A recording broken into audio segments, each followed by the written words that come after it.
कसम खुदा की ऐसा लग रहा था जैसे एक कुतिया के पीछे 10-10 कुत्ते दौड़ रहे हो। इस मौलवी जर्जीस से पूछो किन किन इलाकों से गुजर हुआ है, कितने पत्थर हमने खाए हैं, कितनी गोलियां मेरे ऊपर चली हैं। देवर तो भाभी के लिए मौत है।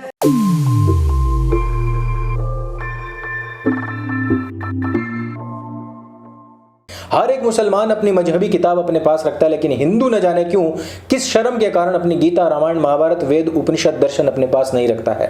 वो तो चलिए मान ले कि संस्कृत की पुस्तकें हैं, लेकिन अपने इतिहास से जुड़ी हुई पुस्तकें भी वो अपने पास नहीं रख पाता, क्योंकि उसके नज़दीकी बाजार में भी नहीं मिलती हैं।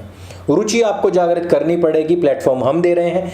घर बैठे आपको 500 रुपये से ऊपर यदि आप ऑर्डर करते हैं तो फ्री डिलीवरी घर बैठे आपको मिलेगी। कोई भी ई कॉमर्स वेबसाइट या प्लेटफॉर्म आपको इतने कम दाम में खरीदी हुई पुस्तकों पर घर बैठे फ्री डिलीवरी नहीं देगा।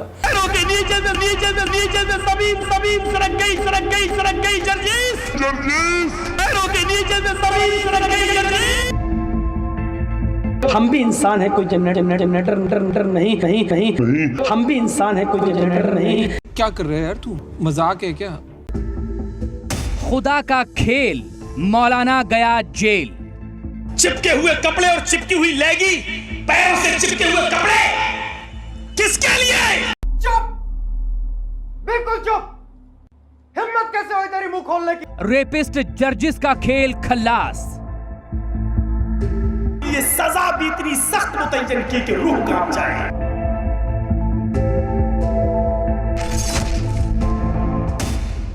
बन रहा था सयाना, जेल गया मौलाना। इस मौलवी जर्जीस से पूछो किन किन इलाकों से गुजर हुआ है, कितने पत्थर हमने खाए हैं, कितनी गोलियां मेरे ऊपर चली हैं। मेरे भाइयों, बगल बगल से निकली हैं, शूट किया गया है, बाजुओं से निकली है। लोगों ने मुझे झूठे मुकदमे में भी फंसाने की कोशिश की है। कुछ भी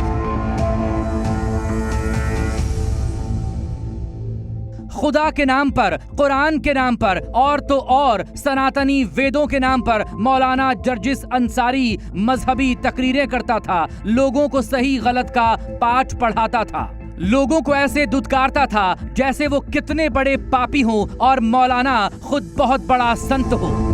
तुम्हारे जैसे लोग इस देश के लिए श्राप है। तो रूह निकल चुकी है इस कौम के अंदर से।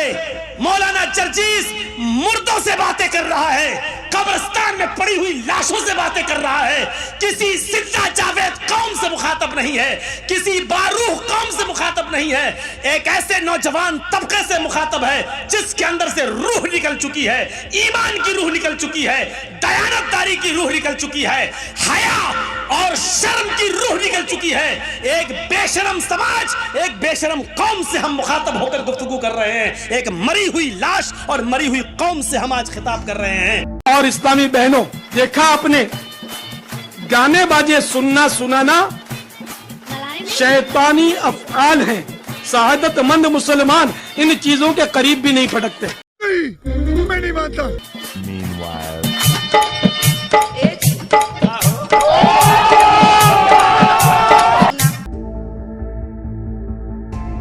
मीडिया इसकी करतूतें दुनिया के सामने लाता रहा। जी हिंदुस्तान इस मौलाना की पोल खोलता रहा, इसकी असलियत को बेपर्दा करता रहा। तो जर्जिस को गुस्सा आ जाता। जर्जिस टीवी चैनलों को भी अपनी तकरीरों के दौरान कोसता रहता। चैनल वालों, जी इंडिया और जी न्यूज और जी हिंदुस्तान, क्या तुम अंधे हो? दिखाई नहीं देता? ये सब क्या देखना पड़ रहा है? अच्छा है मैं अंधा हूँ। आज कानून का डंडा चला और बड़ी बड़ी बातें करने वाला, कौम को खुदा के नाम पर भड़काने वाला, एक लड़की के साथ 2 साल तक दुष्कर्म करने वाला रेपिस्ट मौलाना जर्जिस सलाखों के पीछे कैद कर दिया गया। जर्जिस को रेप के आरोप में दोषी पाया गया और उसे वाराणसी की फास्ट ट्रैक कोर्ट ने दुष्कर्म, ब्लैकमेलिंग और धमकी देने के मामले में सजा सुनाई है। ये फंस गया। धर्मगुरु चाहे किसी भी धर्म के हों, उन पर करोड़ों लोग आस्था करते हैं आस्था रखते हैं और इस तरह से अगर कोई दुष्कर्म धर्मगुरु करता है तो उसकी सज़ा होनी चाहिए थी और न्यायालय ने न्याय किया उनकी सज़ा करके। सुनिए किस तरह से रेप पर बड़ी बड़ी बातें किया करता था, सरकार और सिस्टम को कोसता था, दुहाई देता था कि रेप करने वालों को शरीयत की पत्थर मार सजा देनी चाहिए। कौन है ये लोग? कहां से आते हैं? 6-6 साल की बच्चियों के साथ रेप, कठुआ में 8 साल की बच्ची के साथ रेप, राजस्थान के अंदर 6 साल की बच्ची के साथ रेप। कहां जा रहा है हमारा देश? किस सिमत में जा रहा है हमारा देश? सफाई करना है तो पहले उस गलाजत की और गंदगी की करो जो हमारे दिलों में भरी पड़ी है।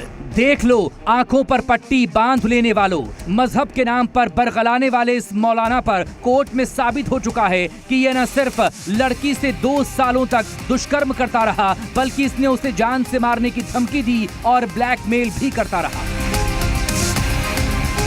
हाथ बांधो पीछे से और सड़क पर हर आदमी के हाथ में पत्थर हो और उस पत्थर से उसको मारा जाए। वो दौड़े, भागे, भागने के सारे रास्ते बंद कर दिए जाएं, जहां से गुजरे वहीं से पत्थर मारो और उस वक्त तक मारो जब तक कि उसकी रूह न निकल जाए। यह है एक रेपिस्ट, एक बलात्कारी की सजा। यह है इस्लाम के अंदर एक जिनाकार की, एक रेपिस्ट की सजा। देंगे आप? मैं डिमांड करता हूं कि यह सजा मुतय्यन करो। यूपी के इटावा का रहने वाला मौलाना रेपिस्ट है, मौलाना जर्जिस धमकीबाज है, मौलाना जर्जिस ब्लैकमेलर है। जर्जिस पर 17 जनवरी 2016 को वाराणसी के जैतपुरा थाने में मुकदमा दर्ज हुआ। आरोप लगा कि युवती को होटल में बुलाकर दुष्कर्म किया गया। निकाह का वादा करके जर्जिस अलग अलग होटल में दुष्कर्म करता रहा। आरोप ये भी है कि चंदौली के होटल में भी युवती को ले गया था। ये भी आरोप लगा कि मौलाना ने उसका वीडियो बना लिया था। वीडियो के बिना पर ब्लैकमेल करते हुए लड़की से लगातार दुष्कर्म करता रहा। कैसे कैसे लोग रहते हैं यार यहाँ पर। साल 2015 में लड़की के घर में जाकर जबरन दुष्कर्म किया। फास्ट ट्रैक कोर्ट ने उसे कुल 13 साल की सजा सुनाई। तो आबरू तो लूटी गई, वो हमारी बहन की इज्जत आबरू लूटी गई, हमारी भारत की बेटी की इज्जत आबरू लूटी गई। मामूली मजाक बना के रख दिया है। रेप के वाकयात कहां? हमारा देश, हमारा मुल्क किस सिमत की तरफ जा रहा है? इतना ही नहीं, अपने गुनाहों को छिपाने के लिए इस काले मौलाना ने लड़की के घर वालों को डरा धमकाकर जबरन एक चिट्ठी भी लिखवा ली थी और वही चिट्ठी हर जगह दिखाता घूम रहा था कि उसे झूठे मुकदमे में फंसा दिया गया।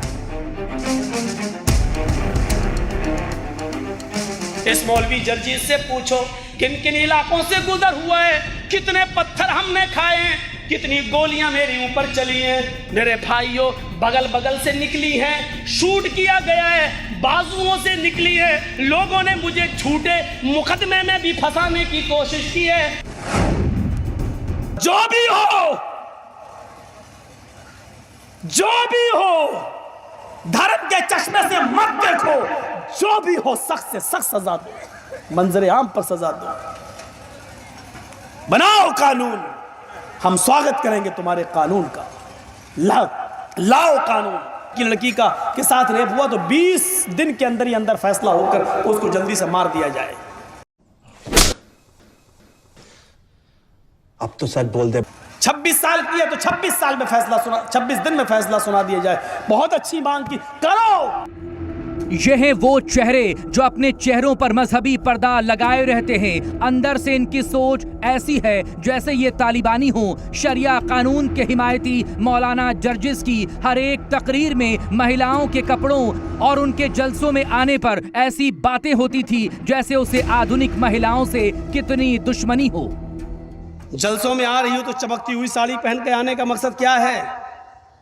कसम खुदा की ऐसा लग रहा था जैसे एक कुतिया के पीछे 10-10 कुत्ते दौड़ रहे हो। उसको आइडिया भी है? उसको आइडिया भी तो क्या बोल रहा है? ये सोच है इस मौलाना की महिलाओं के लिए। देश के संविधान ने महिलाओं को पूरी आजादी दी है, लेकिन लड़कियों के पहनावे, उनकी साड़ियों की चमक, उनके होठों पर लगी लिपस्टिक को ये मौलाना इस तरह से पेश करता है जैसे महिलाएं खुद को पुरुषों के आगे परोसने के लिए इस तरह से सजती हैं।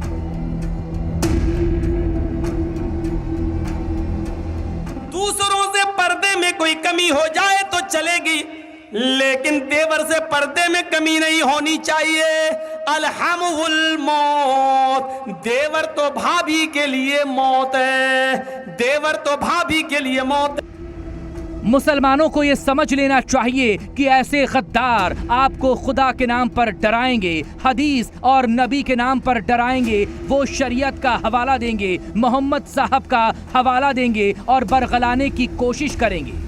लेकिन आपके हक और हुकूक की रक्षा के लिए आपके हाथ में देश के संविधान की ताकत है और उस ताकत के जरिए आप ऐसे मौलानाओं को पीछे धकेल सकते हैं और गुनाह करने पर सलाखों के पीछे भी भेज सकते हैं। क्या लग रहा है कितनी बड़ी सजा होगी?